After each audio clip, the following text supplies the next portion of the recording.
Algebra का LCM और HCF का हमने कुछ एग्जाम्पल फिर से लिए हैं, ठीक है।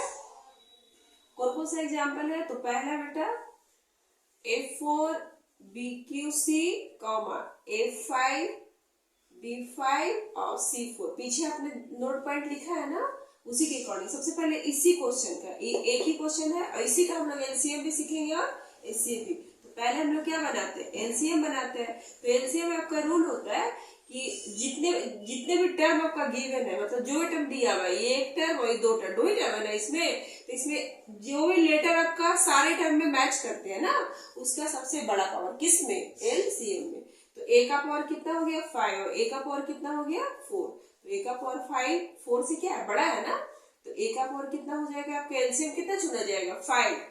बी दोनों मैच करा तो बी का पावर यहाँ पे 5 है, यहाँ पे 3 है, तो कौन बड़ा हुआ? ये वाला 5 वाला, तो 5 को लिख दिए।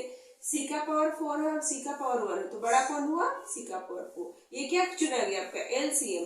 अब एचसीएफ आप जब इसी क्वेश्चन का चुनोगे तो क्या लिखाएगा? जितने भी टर्म है सारे टर्म में पहले हम मैच करा लेंगे, तो ए हाँ मिल रहा है। ए का पावर कितना? 5 है, यहाँ पे 4 है, छोटा कौन हुआ? छोटा हो गया 4। बस इसका उल्टा है, इसे बड़ा पावर को चुनना है, इसमें छोटा पावर को चुनना है। अब बी का पावर आपका कितना है? 5 है, यहाँ पे कितना है? 3 है, तो 3 चुना जाएगा। सी का पावर कितना? 4 है, यहाँ पे 1 है, तो ये वाला चुना जाएगा। ये आपका आंसर हो गया। एलसीएम और एचसीएफ दोनों का निकल गया। क्वेश्चन नंबर 2 लिखा हुआ है 4x² y कॉमा 8x का पावर 6 हो गया, y का पावर 5 हो गया और आपका z हो गया, ठीक है। चलिए इसको क्या करेंगे? इसको हम लिखेंगे ना 2 इंटू 2 जब 4 होता है, फिर x² y।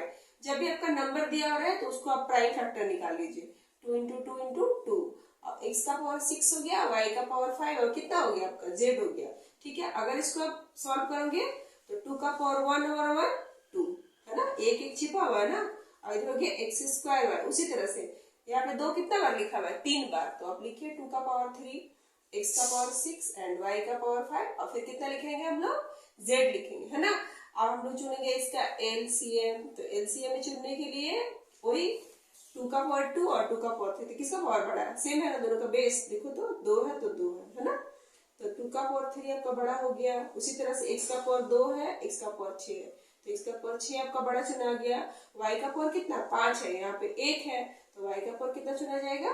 5। और z इसमें है, इसमें नहीं है, तो एलसीएम तो उसको भी एक्सेप्ट करता है, इसका कोई पावर नहीं या फिर मैच नहीं करता हो, तो आपका z भी क्या हो गया? उतर जाएगा। इसी क्वेश्चन को जब एचसीएफ चुनोगे तो देखिए 2 का पावर 3 और 2 का पावर 2, छोटा कौन है?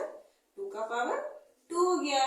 x का पावर 6 है, x का पावर 2 है, तो छोटा हुआ आपका x का पावर 2, और y यहाँ पर एक पावर के साथ, यहाँ पे कितना? 5 पावर के साथ है, तो छोटा पावर कौन हुआ? एक वाला, मतलब एक ही छिपा है, कोई पावर नहीं है तो। और z इधर है, z इसमें नहीं है, तो z इसमें नहीं है, तो एचसीएफ हमारा इसको एक्सेप्ट नहीं करता है, जिसका कोई पावर मतलब जिसमें सारे टर्म में जो मैच नहीं करते हैं ना, सारे टर्म में मैच नहीं करने का मतलब जैसे ये 2 टर्म है ना, तो इसमें जेड नहीं है, तो यहाँ पे जेड आपका नहीं चुना जाएगा।